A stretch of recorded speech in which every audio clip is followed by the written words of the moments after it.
Good morning, everybody. Welcome to We Got Something to Say, uh, the July 18th edition. Oh, you know something? I don't know the exact date we did our first broadcast, but do you know it's been 5 years that we've been doing this? Linda, did you freeze? Linda froze. Yeah, this thing froze. We've been doing this for 5 years. For those of you who don't know how this started, uh, it started because one day I was just sitting there during the pandemic. I was sitting in my backyard and playing music, and I decided to go live on on Facebook just to talk about stuff. And it was I enjoyed it. Oh, Linda just went off the screen. I don't know what happened. Anyway, I enjoyed it, and I noticed that my old friend from high school, Leonard Watkins, was doing something similar, going live on Facebook and all that. So I hit him up and I said, "Hey, you want to do a podcast together?" And that's how this started. So 5 years later, we've been doing it. We started doing it in my backyard in Lithonia back then. Lynn and I would sit in the backyard underneath the umbrella and the tables and just talk. Then we figured out we could do it from two different locations and all that. And then we got on these different platforms and started doing it. So that's how it's progressed. It started out just just a need, in my opinion, for me anyway, just a need to get on and just to talk about stuff, get stuff off my chest. just get stuff off my chest. That's what it started as. Say what? Run his mouth. He right. yeah. Just to get stuff off my chest. You sit around the house with your family 24/7. That get bored as hell. So I was like, let me just go on and do that. And that's how I started. And I assume that's why he started doing things as well. You play all this shit music. Yeah. Linda still wants me to come up with a theme song for the show. It was one song at one time I introduced him when he came on, and I started playing "Rise" by Herb Alpert, and he's like, "Oh, I like that. I like that." That's my daddy. Do that every time. The only reason I haven't done that, y'all, it's kind of hard. The only reason I don't do the music is, and good morning, Stacy, is because it's kind of hard to talk over the music. That's the only reason. Now, when we were outside, the speakers and all that stuff were far away from us where it wouldn't overwhelm while we were talking. So that's the reason why I don't do the music. But anyway, so welcome to our usual cast of characters that like to listen to us say stupid stuff. And welcome to the new people who may have just heard about us and just started looking at our little podcast here. As my cousin said, I like your little podcast. It's funny when black people say I like your little, that means they try to give you a compliment and an insult at the same time. But it's all good. As long as we have people. Right. Your little business. Your little business. Yeah. Your little business doing well. I like it. But hey, as long as you tune in and you learn something or add to the conversation. Either way, both actually. It's all good in my opinion. So go have some coffee with Marion tomorrow. Having said that, and I'm gonna say this. Okay, first I'm gonna say I don't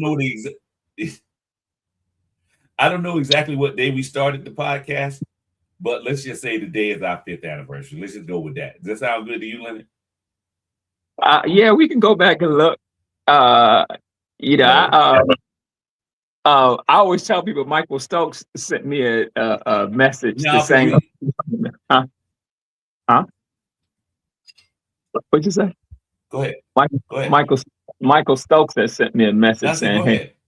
I said, Michael Stokes has sent me a message and said, "Hey man, you gotta do a podcast." And this same day that Michael sent me a message, Kenneth's like, "Hey, I'm thinking about doing a podcast." I was like, "Okay, but if that's what y'all want to do." I do want to. Something you have not mentioned. You didn't mention what you thought about the former candidate for Florida, Gillum's problems he had down in what was it, Montgomery or Birmingham? You know, he got, I guess, arrested for marijuana or whatever he got arrested for. Have you been keeping up with that at all? Andrew Gillum. Have you been keeping up with that? I remember the day after he got arrested, the news stories about it, but I haven't kept up with it ever since that time. I don't know what it is. I just remember thinking, and I still think this, I thought this for a while, he had a serious fall from grace, from being the mayor of Tallahassee to running for governor, almost winning, and then all of a sudden, all these scandals started coming out about him, about his sexuality, and now this, and he had redeemed himself, in my opinion. Not that he needed redeeming, but he had got things back together when he started working on that podcast with Angela Rye and who was it? Angela Rye, Bakari Sellers. Bakari Sellers, and what's the other lady's name? She's not on there. Tiffany Cross. Tiffany Cross, yeah. Oh, I love Tiffany Cross. I love that woman. I miss her show. But anyway, he sort of redeemed himself, got back into better form, or at least looked like he was in a better place with that happening. And I don't know what he was doing in Birmingham. I don't know any of the I know they arrested him from drug paraphernalia, Stacey. He was in possession of drug paraphernalia. Now I don't know, being a cop, drug paraphernalia could be anything from a bomb to a bong, I should say, a bong to a crack pipe. And they never said what it was. Or at least I don't know what they said what it was. What did so it was meth also. I think we ought to have could we have a blunt conversation? And the blunt conversation is, to me, he was never, he's a good dude. He was an effective mayor. But there are some things in the Black community, whether we want to admit it or not, that you cannot come back from. You can be somebody behind the scenes, but Black people could be just as petty as anybody else. He obviously has some type of addiction problem. And I agree with you, Planet Kenda. He thought he was going to win and he didn't. And then, but to be caught in any type of compromising situation with a white male prostitute, that's damn near impossible hurdle to get over for the Black community. Even for somebody like me that says, I ain't tripping about what he does in his sex life. I don't even care. Majority of Black folks is why it's one of the reasons why the rumors about Tyler Perry are always so persistent. He knows that that's never something he can get by, which is why he guards his private life fiercely. Tyler Perry, that is. You just not. Black community is just not. The Black community be very, very homophobic. And I think the Black community has way less respect for bisexual men than they do just straight gay men. And he's never was going to get past that. Well, in his case,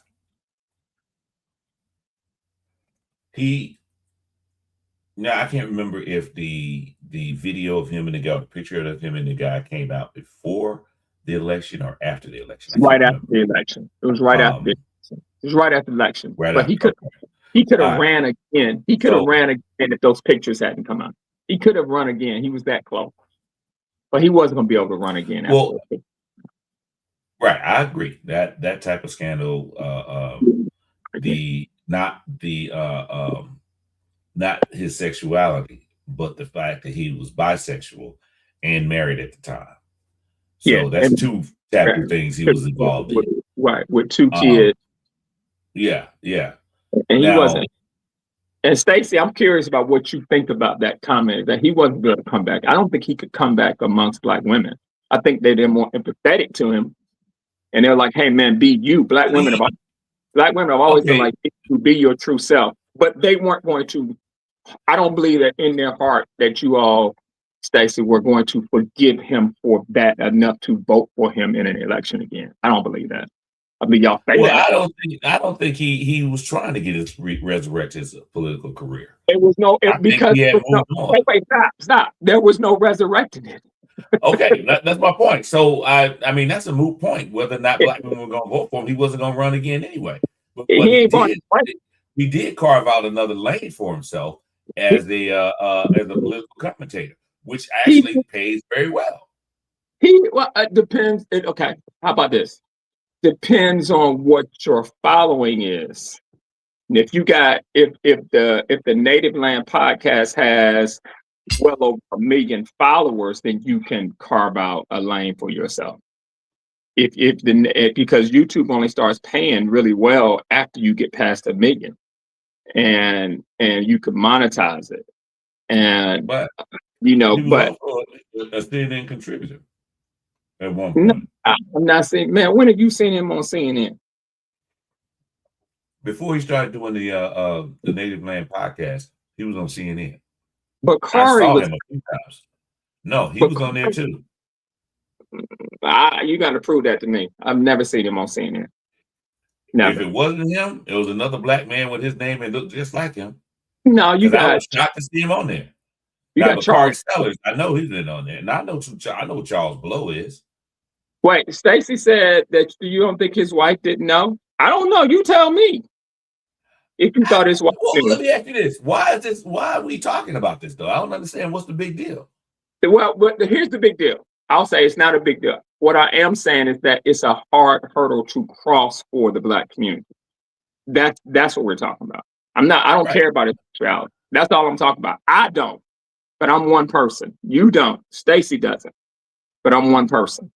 The majority of the black men that me and Kenneth know are homophobic, or they on borderline.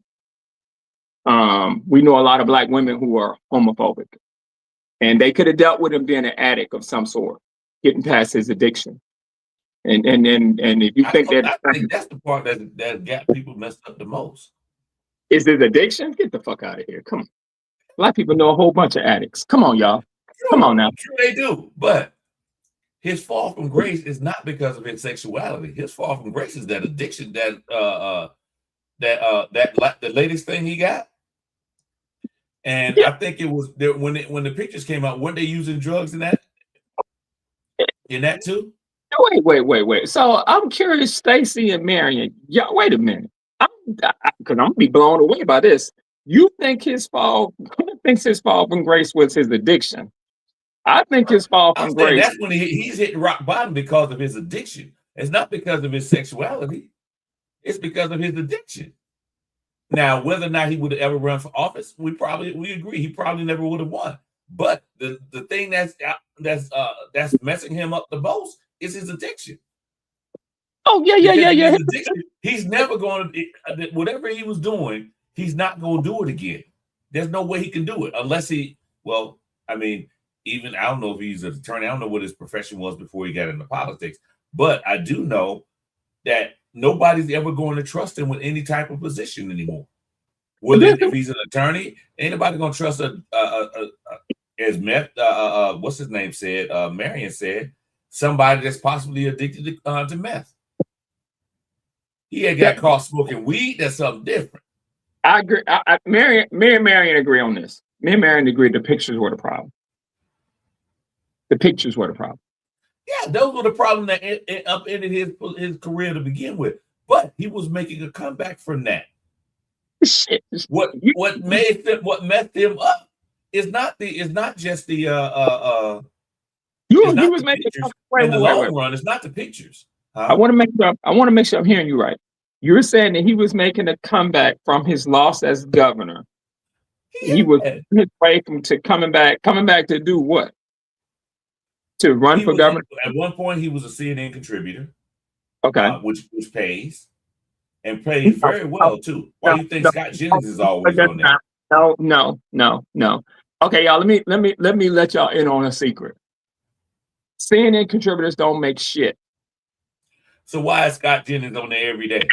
Scott Jennings makes his Multiple money. shows. Scott Jennings makes most of his money from outside sources that need him to be on CNN to put their point across. CNN don't pay whether money. they pay or not, a lot or not, that's still some income coming in. Now they may not make. They make. I can guarantee you his salary from that was more than what I'm making. No way. Oh, okay. All right. No, I'm telling you. You know what? Let me tell you what they get from that. Imagine, I can give you a prime example that you'll relate to. None of the Super Bowl performers are paid. None of them. None of the Super Bowl performers are paid. The only thing what they guarantee them is exposure. So what you can do on CNN is you can now churn those people to your YouTube page, your Instagram page. You monetize yourself there, but CNN ain't paying you. CNN might pay your expenses. It might give you a per diem, but you ain't making no living as no CNN contributor. That ain't happening. I can tell you that from experience. No, that's not happening. It's the entertainment business. It does not work like that. That's just some shit y'all believe. That's not how it works. They don't make it. Tiffany Cross even said that stuff. You don't make any money as a contributor. You ain't making money as an MSNBC contributor. You get exposure. That's it. So with that being said, I think it leads into a bigger issue, what I've always wanted to ask you, Kenneth. You have a certain type of person, probably not him, that's my age and Kenneth's age, that thought it was going to go a certain way. You thought that your undergrad degree and your graduate degree was going to put you in a certain position to make you have a certain income, particularly for a lot of Black men. And when it didn't, you couldn't handle the work that was going to come with it. I've always said that's what happened to the Virginia, former Virginia lieutenant governor. I've always believed that. You thought that it was going to happen because you went to Duke, you went to Columbia, and you got the lieutenant governor. And then when you realized that you didn't have lieutenant governor or governor behind your name, the phone calls stop coming, and your ass had to get out there and work like me and Kenneth and Marion. And you couldn't handle that shit. So you thought that you really start believing in your own shit. And when that shit didn't happen, and you got to go back, like Kenneth says, you got to be a teacher or a cop, and for somebody with Kenneth with a graduate degree, you got to get in there and get the goddamn work done. You thought it was going to be different, and you couldn't handle it. And I believe that's what's going on. When you say his downfall was great, I believe that's exactly what happened to Andrew. You thought it was going to be, you were the mayor. You're the mayor of Tallahassee. The mayor of Tallahassee brings a certain amount of cachet and getting into rooms and people having to call you because they need something. And then the minute you're not mayor, my guy, you got to go to work. You got to go to work. And you got to make a living. And you didn't think you were going to be in that position. Like me and Kenneth talk about all the time. You didn't think you're going to have to go back to school and probably be a teacher and support your family. And I think that's what Andrew's problem is. And I think that's what that Virginia former became. And for him, because we never talked about it, when we never talked about what we may have thought his mentality was, his wife was a sister carrying most of the weight. And Andrew, you got to make a living. And you got to humble yourself to go out and make a living. You got to have some, but the humility is where you learn. But even if even what you say, he has to go out and start earning a living. If I'm not mistaken, he was an attorney. Before he was mayor, he was an attorney. Okay. So you can always go back to practicing law. Law hadn't changed. And actually your name would be more prominent, you get more clients simply because you were the mayor of Tallahassee. You did run for governor than you would have if you had not. This is what I love. This is what I love about you. You always give me an insight on how people think things work. You know how hard it doesn't work. So you're trying to tell me people who run for political office and lose that their life, they got to go out and get work and they just give up on life because I got to get up and work. Not all of them. Not all of them. No. So okay, his thing. This is the thing about him. This addiction that he got. he may have already had an addiction to drugs or have had a propensity to drugs even before all of this happened. And there were rumors about now his sexuality. There were rumors about him, from what I understand, people who went to FAMU with him said that they always thought that he was gay. So it wasn't a thing of his sexuality is something different than the addiction. Now the addiction may have gotten worse because of that, but he may have already had a propensity for doing drugs and all that. And as Stacey said, and I'm a firm believer in this whole meth thing, that's a big ass jump, especially since I'm gonna say this, and I know it's gonna be controversial. I know it's gonna sound racist, but I'm gonna say it anyway. That's not our drug. That's not our drug. You being a cop, I rarely saw a black meth head. Now crackheads, yeah, a lot of them. I rarely came across anybody who was black who was addicted to meth. Rarely saw that. Let me say this. Heard of any instances of it. Wait. Before you jump on the drug route, let me say this. Being a lawyer is not just about going out and hanging out your shingles just because you got a name. That's not how black people work when it comes to lawyers. So if you're a former lawyer, it don't necessarily have to be black. Wait.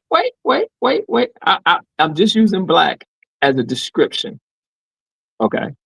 I'm just using black as a description. When you say, well, he's an attorney, he can go out and he can make a living.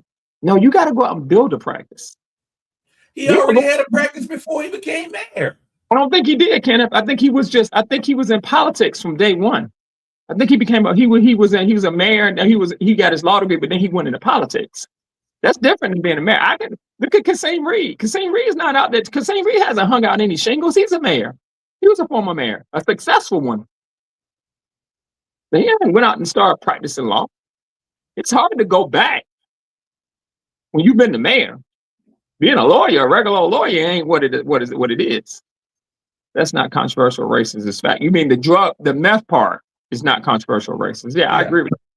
I agree with that. I'm just saying and we all old enough know that there's stresses that come with that. Stresses from going from, let's say you a Tallahassee mayor at 170 a year to where's my income coming from? And if you're famous, you can't just go work anywhere.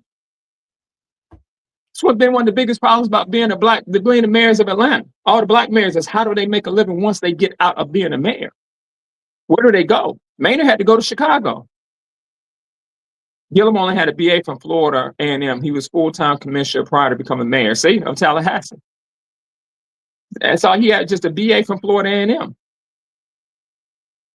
I mean, you understand where I'm coming from, right, Ken? I'm saying that those stresses are some hella stresses. Now you got to go out there and make that money. You got to get out there and make that money. So I don't know. It's not what people think it is. So, I mean, I like Andrew Gillum. I like listening to him talk. I think I watch him on Native Land. He has some great points. I agree with most of his points. But I'm always sitting there thinking, watching him going, boy, that was a fatal mistake. That was fatal. And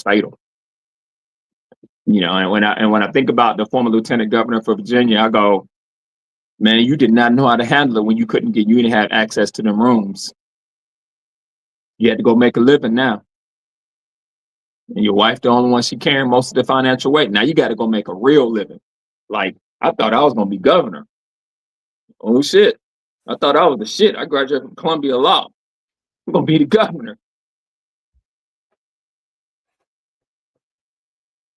So now he's taking a sabbatical from the show. And thank God he got a friend like Angela Rye that's been holding him down for the last week. Well, the thing is as Stacey said, this sounds like a setup to me. I firmly believe it's a setup. Now, and to you and Stacey, and it's a setup. Yeah, it's a setup. So for us to say that that he has an addiction and this and that and all that, when they, like I said, the drug paraphernalia thing, that part right there is questionable to me, because drug paraphernalia could be anything, like I said, from a bong to a crack pipe. They never said what it was. Now, I've never been to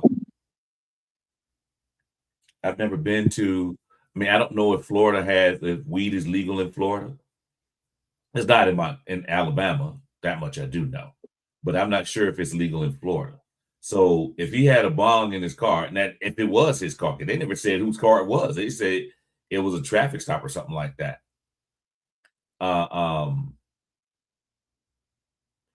It's let's say this. Whatever the situation was, and I don't remember it is, because I thought, I was like, man, that's messed up and all that. And I never thought twice about it after that, because of all the stuff that's going on in our country in concerning Black people, that was one of the least things I was worried about or thinking about, because he gonna be all right. I hope he's gonna be all right. But in the grand scheme of life, it don't mean much to the rest of us. Okay, let's do that one little point you put right there. How is he gonna be all right? I don't know. He got to figure it out. He got to figure it out. I'm not putting any thought into this until you said something about this. I hadn't thought about it since the day I read about it. Isn't that what hadn't thought about it. Isn't that what our show is about? But my thing is this: of all the issues that's going on in our community, that's something that we should be focused on. I'm not. Andrew Gilliam has got to figure out what's he gonna do for his life by himself. We can't figure it out. No problem. No problem. I'm gonna give you that. But I find it mighty motherfucking funny that you always said that this is a small issue, when we be talking about small issues that ain't big enough to be talking about every other goddamn time you run in this show. When we talk about stupid shit. Like what's happening in Augusta. We talking about stupid shit, yeah. Yeah, stupid shit, yeah. But it also affects the stupid shit we talk about, also affects more than one person or more than one family. This particular thing here really and truly just affects his family, him and his family. It doesn't affect the rest of us. I disagree with that. I disagree. I disagree with also too. And I agree with you about the fall from grace and how people handle it and all that. I agree with that. But hey, wait, stop. Andrew Gillum was nowhere near the politician that Marion Barry was. Marion Barry was an unbelievable politician. Marion Barry and Harold Washington were unbelievable. Marion Barry was a selfish ass man, but politics wise, Gillum couldn't touch Marion Barry. He wasn't Marion Barry literally used to walk into poor crime-ridden Black neighborhoods, walk down the street by himself, shaking hands. People love. Go ahead. When I moved to DC in 1989, my father, who lived in DC, he said there's two things that you can't say nothing bad about: Redskins and Marion Barry. You can't say nothing bad about them two things in Washington, D.C. Either one of them get your ass killed. Chicago. And the thing is with Marion Barry, he did a lot for the Black community in D.C. A lot of stuff that nobody ever knew that he did outside of D.C. That's why he was so loved. That's not the point. That's not even that. What I'm saying is this: Marion Barry, his fall and his rise, and it was a setup, because I was in DC when it happened. It was a straight setup. The whole situation was a setup. Because they wanted to get rid of him because they couldn't control him as mayor of DC. You don't smoke crack. Huh? I can't set you up if you don't smoke crack. Well, I'm saying that the arrest was a setup. That's why you don't smoke crack. Let me explain something to you. This is the deal. I agree, Stacey. I agree. And yeah, we do. I agree. And the point I was trying to make about Marion Barry, one in reference to that, the whole his arrest, the FBI brought the crack there. He didn't bring it. He didn't want to smoke. He wanted to have sex, and the woman kept insisting. So he was like, "Okay, let me take a hit just to satisfy her." That's the context of it. Huh? He wanted sex on crack. No. She kept insisting that he do it. He said no several times. And she kept saying, "Come on, baby, just hit it one time for me." That's what she said. Let's can we do two things? Because Marion's on here. We got to talk about what he want to talk about. I don't give a damn about that shit that Marion want to talk about. We're gonna talk about it because it's salacious. We're gonna talk about that because it's salacious. I'm sure Stacey got a point to make with that, with what Marion wants to talk about, which is Toast on Linux. I could care less about Toast. I don't go to Toast, but we're gonna talk about Toast and Ricky Jackson because Marion wants to talk about it. But I do agree with Stacey that we throw our people away. But Marion Barry was known long before he became mayor. He was known amongst SNCC as being a very, very selfish man. And if you want to read, all you got to do is read the book to children, and they talk about it. None of them were surprised that Marion Barry got caught up. None of the folks in SNCC, none of them were surprised that Marion Barry got caught up. Not one. They all said that we weren't surprised by that. So they knew him long before we knew him. When we start saying, so what, we'll be better off. When we start saying, so what, they send this, so what, in what sense? I understand what you're saying, Stacey. So when we start saying, so what, in what sense? I guess, so what if they did this or did that?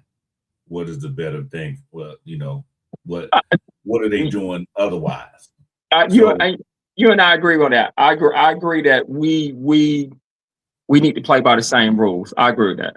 I absolutely agree with that. I absolutely agree that you and me and Marion won't agree on this. You necessarily being an addict does not stop you from being an effective politician or somebody who looks out for the people. And my prime example I would give you is, if you all want to do a deep dive, go back and look at the former mayor of Toronto. The former mayor of Toronto was an addict. But those people in Toronto loved that man to death before he died, because that man always did what was right for the city. And when they found out he was an addict, he got reelected. And they tried to run him out of there. And those citizens of Toronto voted him back in, I think twice, because he said he was very effective. And he was an addict. He had a problem. And I do believe, I agree with Stacey. If you want me to compare problems with some of these assholes, if you want me to compare problems like if you want me to compare an addiction to Donald Trump, I'm gonna take that addiction from Gillum any day before I'll take Donald Trump. Donald Trump has done way more damage. Gillum at least had some morality to him and some empathy to him. So yeah, if that's what we're saying. And Angie says it depends on the level of addiction. That dude in Toronto had a hell of an addiction. He had a crack addiction, but they always talked about what he did for the city. They hid it for a long time. Who's out going to buy crack for him? Huh? Hey, go get that for me. Yeah, shit. Any mayor, any mayor with a big city can have a sycophant going by him. Everybody, the people who get all the power around them going to keep him propped up. Look at what's going on in the White House. I mean, shit, that's not unusual. That's not unusual. Anybody could get any. That's just not unusual. You're gonna always protect the person at the top if it gives you proximity to power. Always have people do that. So, what you think about what happened at Toast, Kenneth? This is Mary wants to talk about that. Ricky Jackson taking a picture with the owner of Toast, and now Black folks wanted to boycott Toast, and Toast is packed every Sunday. I've never been. Every Sunday, Black folks be lined up off down Lenox Road to go to Toast. Obviously, you didn't watch my page. I did a whole thing posted a whole thing about that. I did, so but you know my feelings about it. No. I did look at it, but you've been on like some Donald Trump posting every damn 5 seconds when you got time. Sometimes I don't have time to keep up with that every day. You've been posting a lot. Okay. Well, to paraphrase my post, basically, those of you who know, it's Toast on Linux is a brunch spot in Atlanta, and I didn't know they had 2 locations, but apparently they have 2 locations. Now, if you don't live in Atlanta and you don't know Atlanta culture, I'll school you some game. Brunch is a big deal in Atlanta among Black people. A huge, big deal. If you have a brunch spot in Atlanta area, not just in the city of Atlanta, but Atlanta area, period, and you play some Black music, R&B music, hip hop, your place will be packed. Does it make a difference how good the food is or how expensive the food is? Or you get plastic utensils. Yeah, it doesn't make a difference. Plastic cup. We sit here, and Black people do spend money in Atlanta on Saturdays and Sundays for brunch. That's a big deal. So this particular place has, now I don't know about the rest of the week, but I do know on Saturday and Sunday, a lot of Black customers. It's full of Black people on Saturday and Sunday. I can't tell you what's going on Monday through Friday, but Saturday and Sunday, packed. Black people in there frequenting their business. One of the owners, the co-owner of a woman named Tamara Young. Yeah, Tamara Young. Well, Slick Rick Jackson, the guy running for governor in Georgia, racist, who said he's going to be Trump light or a little Trump, or I'm going to be, he also said that he's going to be Trump's favorite governor. He also said that he's going to deport or depart anybody that's illegal in the state of Georgia. And I know what deport means. I assume by depart, he means kill. That's what I assume by that. So I'm going to take him at his word, depart. That means he's going to kill people who they consider illegal. Those were his first commercials when he introduced himself to the state of Georgia, saying what he was going to do. He's anti-DEI. He's anti-abortion. And for all intents purposes, he's anti-Black. I'm going to just put it out there. The man is racist. Anybody that supports Donald Trump, either you're racist or you want to be racist. I'm going to go at it like that. Either way, I can't support you. So he went to Toast on Linux the other day and met with one of the owners, and met with one of the owners and posted a picture that they took together. Posted on his Instagram, I think it was, or whatever account it was. I think it was Instagram. Posted on Instagram. And praising her, talking about small businesses and all, how he's going to help small business, which he don't give a damn. Oh, and also he's a billionaire too, that committed fraud, Medicare fraud against the government. But he never do no time. His company, if they did pay any money, it was very little. So this is what he made that comment underneath the picture. And it has since gone viral because Black people are like, how is she going to take our money and then support him? Now, on the flip side of that, the chef of the place, the other co-owner, he's the chef. He came out and says, just because you take a picture with somebody, does that mean you support them or you're voting for them? Well, my comment to that was, that's a tacit endorsement. If I take a picture with somebody, well, let's say this, I would never take a picture with Donald Trump. Never. He could come to my house right now and pay me and say, I'll give you $1 million if you take a picture with me. I'd be like, hell no, get off my damn property. I would not do it because I don't support him and I don't support his policies. I think he's a despicable person. Matter of fact, I don't even think his ass is real. I don't think he's a real person. So I would never take a picture with Donald Trump because I know what Donald Trump is going to do with that picture. He's going to post that picture on his Facebook page or Truth Social, whatever the hell, on his social media saying, hey, Kenny Lively supports me or something to that effect. But you will never use my image as Donald Trump. Nor will I ever take a picture with Rick Jackson. So she knew what she was doing when she took that picture. She knew what he was going to do with that picture. And now multiple pictures will come out of them sitting and have a conversation. First they said, "Oh, she only took a picture with him." Now multiple pictures will come out with the two of them having a discussion. And I know people who said, I've been to that place numerous times, and the owners have never come up and talked to me. They've never taken a picture with me. I don't know if that's a comment. I hate comments like that. But I don't give a damn whether you hate it or not. That's what that comment was. But what I'm saying is this: she made a special effort to go and take a picture with that man and have a conversation with that man. Now, you got a business. Your business is successful.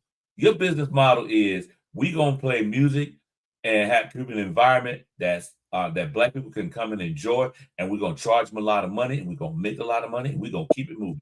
She did not need to take a picture with Rick Jackson to increase her business or to stay in business.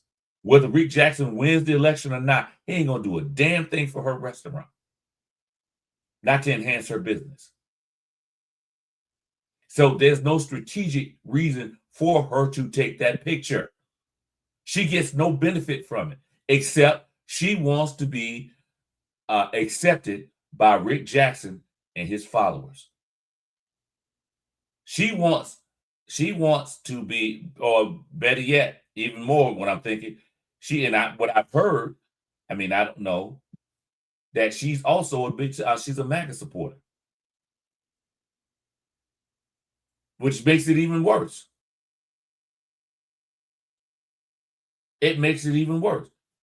Why are we supporting somebody in our community? Now, I will say this. Leonard has said this before.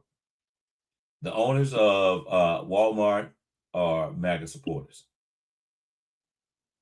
And he's conflicted about going to Walmart because that's the only grocery store in his area where he lives.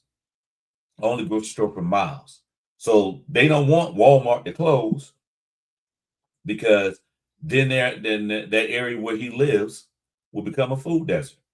And I used to work in that area, so I know exactly what he's talking about. There are no grocery stores.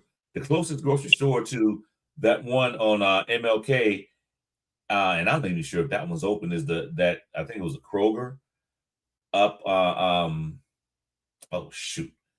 about 7 or 8 miles away. I think that's about the closest it is.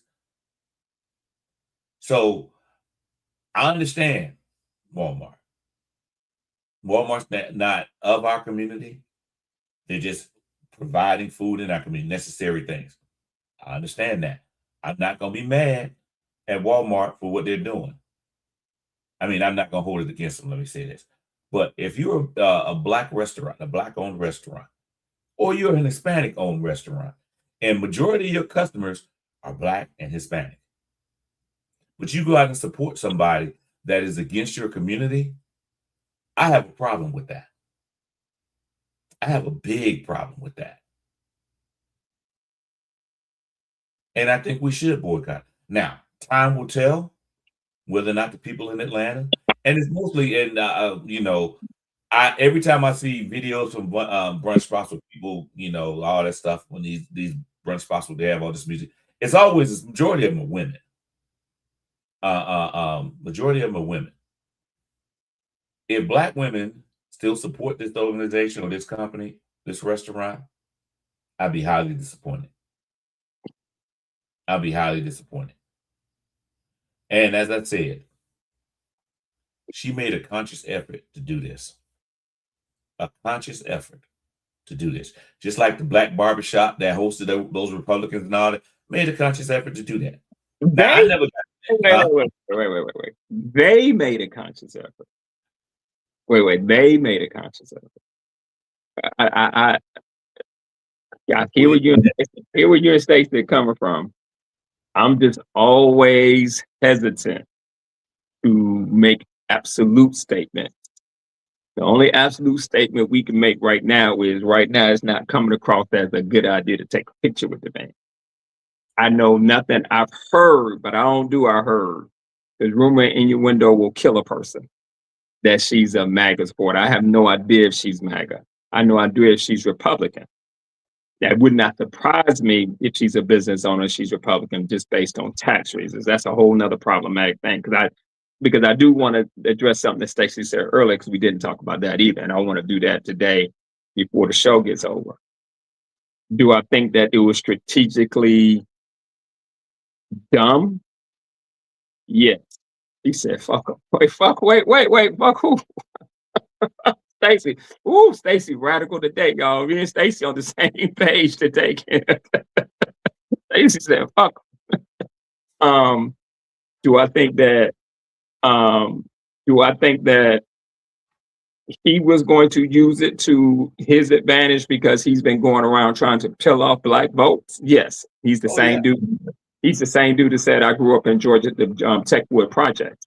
Yeah. Same dude that, and because he figured he could get some people to relate to him. I grew up in the Techwood Project.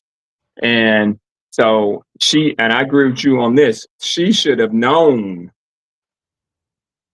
Now, if he said, hey, it's the owner here, which is what a lot of people somebody in his position will say, and is the owner here, is the chef here, is it something that can it come out to the table depending on how much money you're spending, you will send a chef out to the table. If your bill is somewhere around $600-700 and they ask to see the chef, the chef's coming out. Period. Now, whether the chef follows politics or not, and he knows who he's coming out with, or he introduces him as, hey, I'm Rick Jackson, the How would you not know who he is? I mean, let's be real. Let's be real. Wait. In today's society, that man for the last. Let me ask. No, I'm not gonna let you. What I'm saying is, and I'm gonna address what Angie said too. Answer the question. I'm gonna ask the question. There's no way in hell you in today's society and don't know that in Atlanta and don't know that Rick Jackson is running governor. That's not true. You and I are different. You and I are really different. You and I are different. Listen, if you watch it during the primary. Hold on. Leonard. During the primary. No, I'm gonna answer. I'm gonna let you talk. Here's the answer. You and I are political junkies. You and I do know that. We're political junkies. We can talk about this shit all day. You and I will talk about the same stuff all day and be on the same page every time we talk. I could bring up something, you know exactly what I'm talking about because you look at it and I look at it. A lot of people don't. This is the thing, though. See, this is the part where I'm saying that you're wrong. He had political ads every time there was a commercial in Atlanta during the primary. There was a political ad by Rick Jackson or Burt Jones. If they weren't talking about each other, they were talking about themselves. Rick Jackson, I live in Augusta. I agree. And I saw Rick Jackson ad about talking about all this stuff. And it's not a thing about being political. If you look at one TV show, that's what's coming up every commercial. I agree. For somebody to say that they didn't know, they don't follow politics, his commercials were on and he put out his position. It's crazy. It wasn't a thing where he was hiding his position. He literally said it in every one of his commercials, what he planned to do. We don't agree, right? You know you're not agreeing. You know we're not disagreeing, right? I know, but you're saying that they may not. We're political junkies, and that's why we pay attention. You cannot. There's no way you can't miss that. Yes, there is. I don't know how, but I can literally go and say, "You ever heard of Rick Jackson?" People look at TV. People will say, "Who is that?" People say it all the time. Over the last few months, did you ever look at TV? Ask your audience. Ask your audience. If you don't believe me, ask your audience. There are people who do not know. And have you ever seen one of his commercials on TV? Now, if this was a kid, kids, this young generation, they don't watch TV. Watch very little of it. They don't watch sports, a full game of sports. They look at highlights. They look at stuff on Prime and all this other stuff, if they got that. But if you watch television, period, any show, his stuff was on. His commercials were going damn it, and all the prime time, his commercials were going. You could watch one show and see at least three of his commercials during that show, no matter what show you looked at. Because on every show, they do every channel, a lot on every channel, especially news programs and all that. But on every channel, they do at least a little bit of local commercials, a little bit. And political commercials, as much as he was paying, he was on a lot of television. I agree. And she couldn't know who he was. Or even if she said before she met with him, like you said, hey, I want to meet with the owner and all that. Fine, okay, who's the person? Let me see who he is. That's not how that works. That's not how that works. That does not work like that. It's not how that works in restaurants. That's not how that works. I worked in restaurants for over 8 years. That's not how that works. That's not how that works. If the particular restaurant's packed, you're not doing that. You're not saying who that is. Particular people, and now if that had been Keisha Lance Bottom, she would have known off top. But I promise you, and I don't know if this is to be true, I would think it's crazy like you. I agree with you. I would think it's crazy that she doesn't know. I would think it's nuts. But it would not surprise me if she did not recognize him. And she may not even vote. That was not surprising me about our people. No, it does not. No, it does not. I'm always surprised that it surprises you. But that's not how that works in restaurants. But I guarantee you, he probably said, let me see the owner. He knew what he was doing. Because somebody black on his staff told him, you should go to Toast. You should go to Toast. And they showed up at Toast. And he started spending a billionaire. He started buying everything. They knew his ass was coming. Oh, Stacey believes that she knew. So see, Stacey's on your side. Stacey believes that she knew exactly what was happening. And if she knew exactly what was happening, then let her get all the smoke. Well, let her get all the nuts. Messed up. Period. So you're gonna punish people for not knowing? Yeah. That was a mistake. Andrew, you said if it was a mistake, it was one that shouldn't have been made. I'm sorry, man. In today's society, you can't, especially if you black, and you cannot sit here and not know what's going on or who's running for governor in your state. You should not. There's no way in hell you should be that way. I don't give a damn. I don't give a damn. Which black community? Whether you follow politics or not, you should know. As somebody black in the United States, you should know who's running for office in your state. You should know, especially if you're a business owner. There you go with that. That's a big ass cop out. There you go with that. You and Stacey, y'all full of it. There you go with that again. Yes, they should know. Who's arguing that? Nobody's arguing that point. Yes, they should know. Which black community you talking about? Which black community you talking about that should know that or does know? Y'all talking? Wait, no. Y'all talking about community that I know, because most of the black people in the community I know don't do shit. That's why 28% only vote. Hell yeah, I'm thinking narrowly. That's why I like your vegan stuff. We go in there. Let's go there. You want to go there? Let's go there. 28%. Okay. You want to go there? Let's go there. 28% who vote. That ain't just poor black people. That's folks like me and you that just ain't got the will to do shit. They just ain't got the They don't know. So they don't know. They should at least know. I'm saying they should at least know. I ain't saying whether or not you vote. I said at least know. Should know.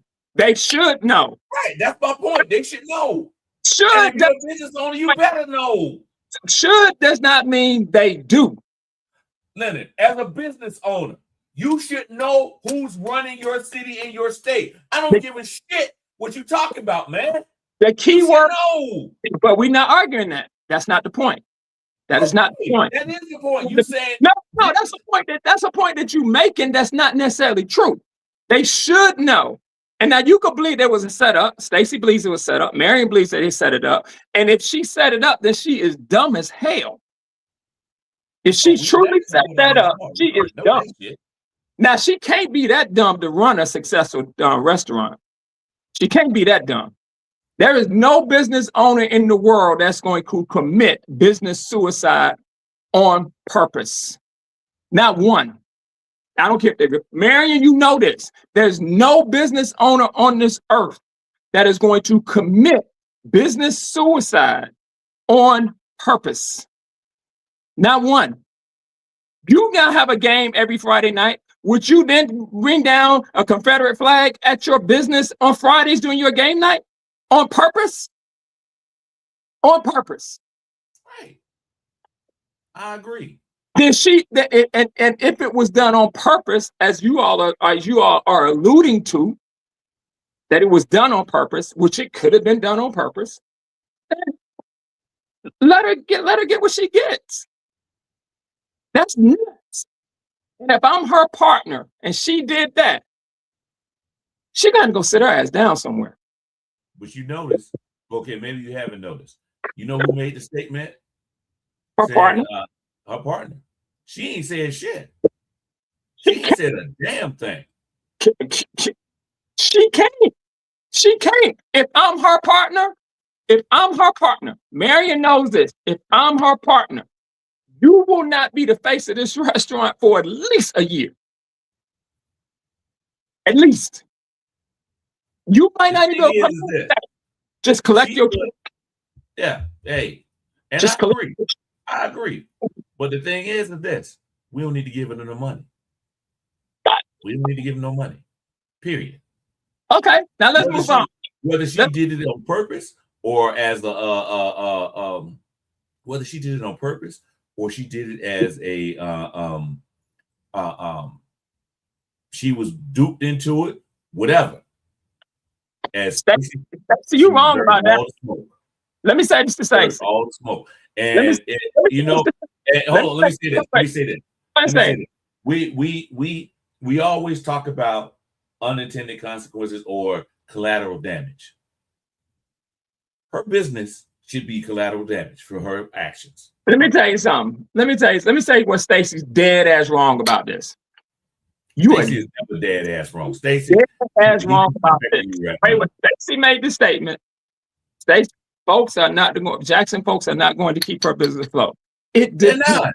Wait, stop. Finish. It depends. On what? If she goes all in and she says, fuck y'all, and she decides to ride behind Ricky Jackson, I promise you, MAGA folks put their money where their mouth is. No, not for black people, they don't. I don't know what TV y'all watching. Not for black people, they don't.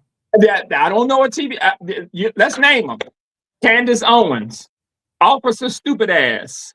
Let's name some more folks. The brother on CNN that's the Republican reporter. Go and look at his page. Look who his supporters are. Let's start. They own businesses. Let's start own restaurants. Start naming them. Let's start. They own restaurants. She ain't promoted to them. Does she own a Do they own a restaurant? No. Man, y'all political operatives. That's something different, Leonard. They'll support political operatives. They won't vote for them for office, at least not for main offices anyway, big offices. They're Congress, but they do not support them. They will not support her restaurant. Marion, help me with this. She's making her money off of black people. Leonard, I don't care how much money she makes during the week, on that weekend. That's their money maker. And the money maker is black people. It's absolutely full of black people. Don't disagree with that. So I'm not disagreeing with you on it. If black people stop supporting her business, if black people stop supporting her business, there's no way in hell the MAGA people gonna come in and keep that business afloat. I don't give a damn how many. They will not do it. Man, and if it does, it's only temporary. Man, we must be watching the same television show from a different angle. We got to be. Me, you, and Stacey got to be watching the same television show from a different angle. We got to be. We have got to be watching the same television show from a different angle. Because I ain't gonna sit here and be just talking no bullshit with y'all. The truth of the matter is, all she has to do is get 2 of them goddamn 100 billionaires on the MAGA side to get behind her, and she ain't got to worry about our fucking black people, because black people too goddamn wishy-washy. Period. Y'all don't want to hear that shit. I don't give a damn. They too wishy-washy.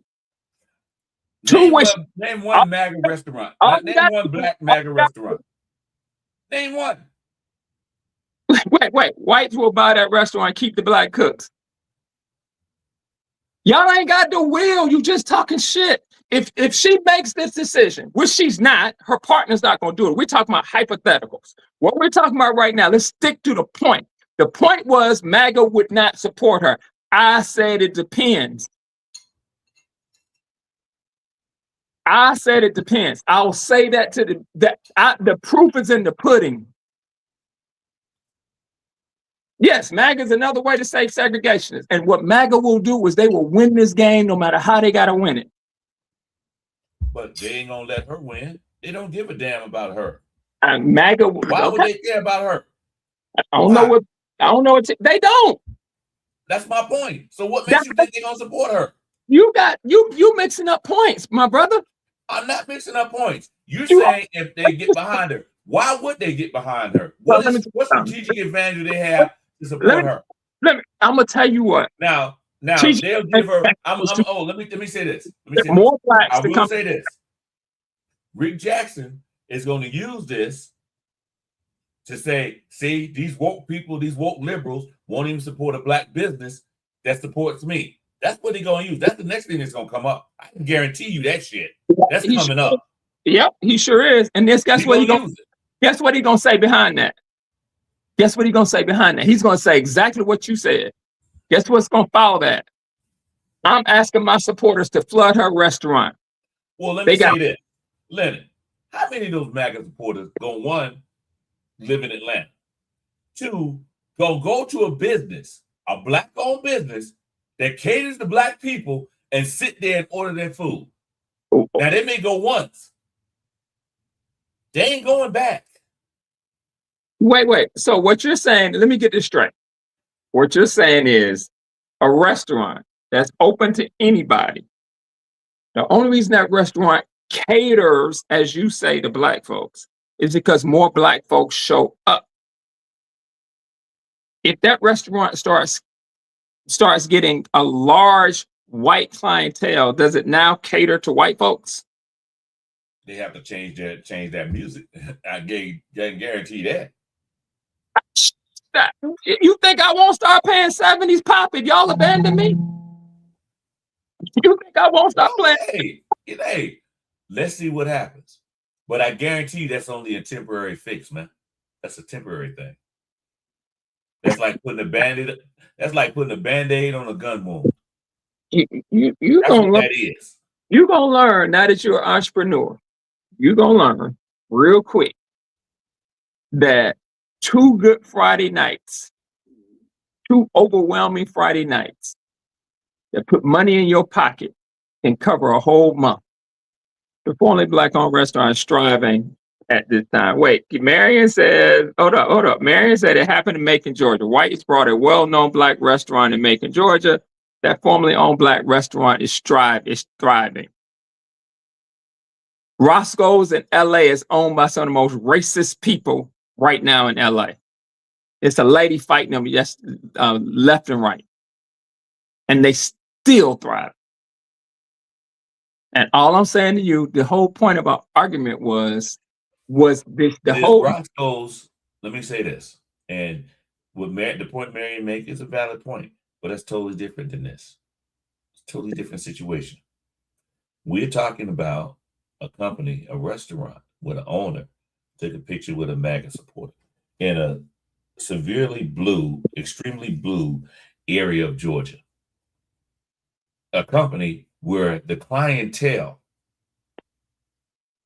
where they make most of their money off of black people. And you think that they're going to care if she goes out of business. It'll be a temporary fix. Bro, this is what I think. Temporary thing. This is what I think. What I do predict will happen if black people stop coming, that restaurant will close and they'll move somewhere else and change the name. She won't be a part of the new ownership. I can guarantee that part. That if we really start boycotting them, that restaurant will close. I don't give a damn how many billionaires say, or how many times Rick Jackson says, let's go ahead and support this business. That shit's gonna close. If black people stop giving them that money, that damn restaurant will close, man. I don't give a damn how many times he says he wants to go there. How many times he goes to the restaurant? How many times he tells supporters to go there? That damn restaurant will close because they're making their money off of us. That's our money. But I'm not disagreeing with you on that. And we choose to give that. So I'm not disagreeing with you at all. I totally agree with everything that you say on that.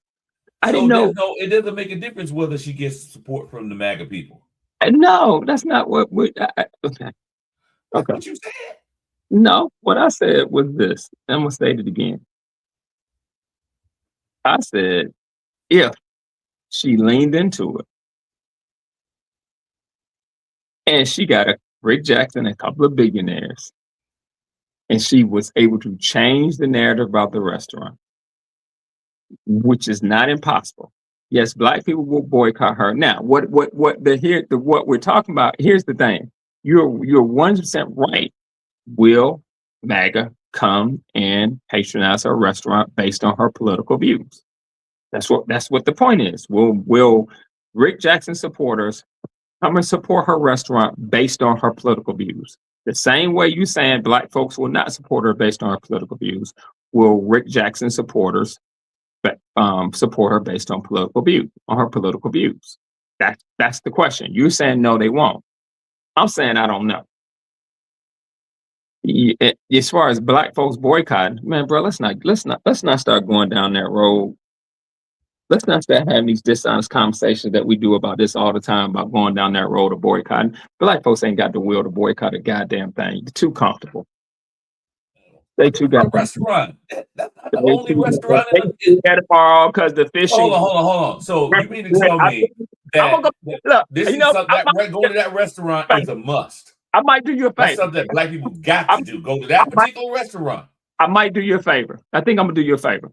I think tomorrow when I go see my mom, because I go see my mom every Sunday morning, I think I'm gonna go out of my way and just take some pictures for you. And I'm gonna show you the line down Lenox Road as it always is. Because the line down Lenox Road heading into her restaurant on Sundays is always slammed down to a damn Buford Highway. And you know exactly what I'm talking about. And you got listen. I said if they do it, we're supposed to do it. If black people do what they're supposed to be on this, they don't have to go. One thing about that restaurant, that is not the only brunch spot in Atlanta, and probably not even the best brunch spot in Atlanta. Let's be real. We don't have to patronize them. There's nothing that says that now if they had the only brunch spot in Atlanta, I can see that. If they had the only one, I can see that. If they were the best one, I can see that. But they're not. So if you want to go to brunch, you can go to other places. That's not the only place you can go. And if there's still a line out there, okay, it's still a line. Which then proves Angie's point. Angie's point way further up was the co-owner came out because he knows there's low-lying fruit.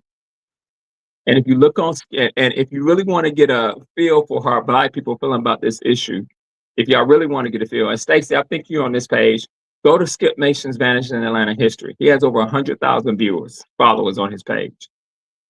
And go and listen to the conversation there. And the conversation is all over the place about this issue. It's all over the place. It's all over the place. If you go and you look at the comments, it's all over the place. And if I had to say that one place that you could probably get good, because his page is strong enough for Keisha Lance Bottoms to come on there and comment. It's strong enough for Mary Dixon to go on there and comment, which tells you it's strong. Ours haven't got anywhere near that. When they have to come on and say, hey man, I need to have a presence on there, that means that page has some clout and they worded enough people, 100,000 plus on that page. And right now, there is no great clamoring for anybody to boycott her out of business. There isn't. Like I said, I was on a Facebook page, and this is a national Facebook page, and they were people were commenting about it. Now, whether or not it actually happens remains to be seen. That doesn't mean we shouldn't call for it. Period. That's bottom line. We shouldn't call for it. Why would there's no reason why we couldn't call for it. Bro, y'all won't even give up the NFL and the man comes up. Listen. Leonard. Let's focus on this shit right here. Somebody in our community pissing on us and telling us raining. It's the same principle, my man. The principle is this. Black men boycott shit. Black women will. Okay. Black people who you think go to her restaurant? It's black women. Let me tell you what's gonna happen with Stacey. You comment on this. Black women, and I've never been to Toast, so I don't really know what Toast does. I've never been. I've only driven by there on more than one occasion, on Saturdays and Sundays. Because my mom used to be up in assisted living facility less than a mile down the road. Over there, we moved her, but she used to be right down. So I had to go up there. I went up on Sundays every Sunday, so I had to go past there. Now I don't know anything about. I've never looked at the reviews. I've never eaten there. I can't pay $22 for scrambled eggs and bacon and some toast. That's just me. And so it has to be the atmosphere. It has to be the atmosphere that makes people go in and want to spend $32 on shrimp and grits. And you're right. Right. And you're right. Whenever I pass by there, I will just be mostly all these beautiful black women. They be there in droves. So you're saying that black women will boycott something. So if the bulk of your business, and let's just say for 2 days out of the week, the bulk of your business comes from black women, and black people are the ones that will boycott, you're agreeing with me. No, shut that place down. What I'm agreeing with is this. I'm agreeing with if she did it, they should. The question for me is, will they? Well, like I said, it remains to be seen. Ride by there and see what happens. See what you see. But listen, man, I got to go because I got to do some. I got to do some work. I got to go pressure wash my house today. You don't about to wash that whole house. You should just hire somebody. Hell no! What the hell? I like pressure washing. I love that shit. You about to do yard therapy? That's what I call it, yard therapy. Marion got a toy in his house that'll have you doing yard therapy every Saturday and Sunday. Man, I tell you, like I saw that toy, I was like, stop. I was envious. Man, tell him what you got, man. Marion got the top of the line John Deere with all the contraptions. He got the contraption. Hold on. Before we go, two things I want to talk about. One, when Trump started threatening, did you hear about the threats that Iran made against Mar-a-Lago? They when Trump said he was going to start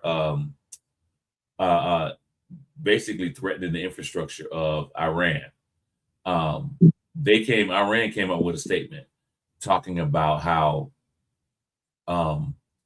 one, they have been tracking U.S. troops movement and U.S. contractors movement in the Middle East because they use cell phones. They've been able to track them and all that, so they know where they are. Two, they said, excuse me, there was something else. I can't think of the second one, but the last one is one that got me, where they said, we know every route the Secret Service takes when they take you to Mar-a-Lago. When you land at the airport and you go to Mar-a-Lago, we know all the routes. They said they were going to start targeting Trump properties in the Middle East. That was the thing. And then they said they're going to start, you keep talking all the smack. We know every route that you take. Every time Secret Service drives you to Mar-a-Lago, we know the route. Whenever they take you to New York, we know the route they take. You might want to stop all this. And I thought that was some gangster. That was gangster as hell to say, listen, you are not immune from this. You keep talking this shit. You keep messing with us. We know more about you than you know about us. And I was like, damn, that is a deep psychological ploy to say you can be touched too. Now, whether or not they actually do it is another story. Now, I'll say this. I know they will start touching his properties in the Middle East. That much I do know. But whether or not they start come after him in the United States is another story. I don't think they'll ever do that. But the threat alone is enough to say you might want to stop all this. Because now they've made it personal for him. Because they're saying your life is in danger. Your property is the target. Your properties throughout the Middle East, they're targets. Stop targeting us and our civilians, and we won't target you and your businesses. I thought that was a great psychological ploy, because that put some fear in Trump's heart. Because you remember, week before last, either last week or week before last, they wouldn't let him fly from Turkey in that new Air Force One, that new plane that Qatar gave him, because it didn't have all the defense mechanisms that the old Air Force Ones had. Didn't have that on the plane. So Secret Service said, you can't fly with that. That's too dangerous. We're going to be flying too close to Iran. Too close to we're going to be flying over the Middle East. You can't do that. You're putting yourself in yourself in danger. So back channel the computer. That ain't no damn back channel. Believe that if you want to. Anyway, Trump is scared, like Stacey said. He's scared, and rightfully so.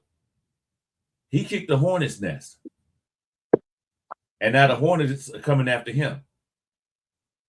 The Hornets have potential to get him, not just because he didn't care about them bombing airports in Bahrain and this in Bahrain and hotels, and he doesn't care about that. But when you start messing with his properties in the Middle East, that's something different. One other thing, the last thing I'm gonna say this, and I really got to go. Last week, when I was in Houston, I got a text message talking about Coach Smart. Now, those of you who are not from Augusta, and anybody from the 60s, probably the 65 on down, maybe older than that, knows who Coach Smart is. Coach Smart was did he coach football? I think he coached football, or was it just basketball? Girls basketball, mostly. That's what he's known for. Okay. Well, he was a basketball coach at Lucy Laney High School for years. And even after he retired, he was still a fixture at Laney. Because he was working even after he retired. He was still working at the school, doing something at the school, and he was always at their games. Well, Coach Smart unfortunately died last week. And I got to say that anybody that's an athlete in Augusta, Georgia, from our era before us and after us, knows who Coach Smart is and knows a debt of gratitude toward that man, because he did a lot for Augusta sports, not just on the basketball court, but just Augusta sports, period. The man is a legend. He was a legend, a living legend now. Unfortunately, he's deceased, but he was a legend in Augusta sports. And I'm sure around the state, because everybody knows. If they know about Laney, they know about Coach Smart. So I just want to show some love to Coach Smart and his huge contributions that he made to Augusta, and in particular, Lucy Laney. All right. So I got to go, y'all. I hate to end with me just talking, but I really got to go because I got to take care of something, because I got something to do this afternoon. So as always, it's been a pleasure going back and forth with Leonard, and especially when he's wrong and I'm right. So it's been a pleasure doing that to y'all, doing that today, y'all. Y'all have a good week.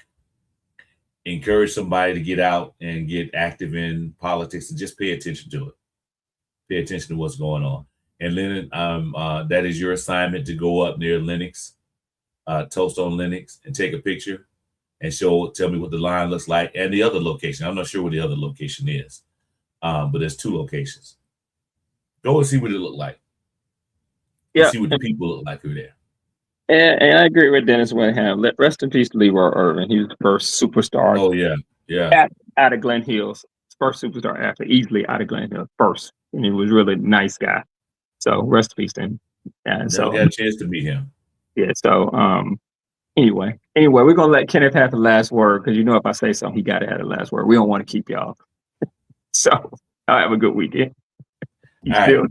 Deuces, y'all. Bye, Stacy. Send me the post, Stacy. Tag me in the post without toast. Matter of fact, I'll go on your page and look for it right now. Bye, Stacy. Bye, Dennis. Bye. Bye.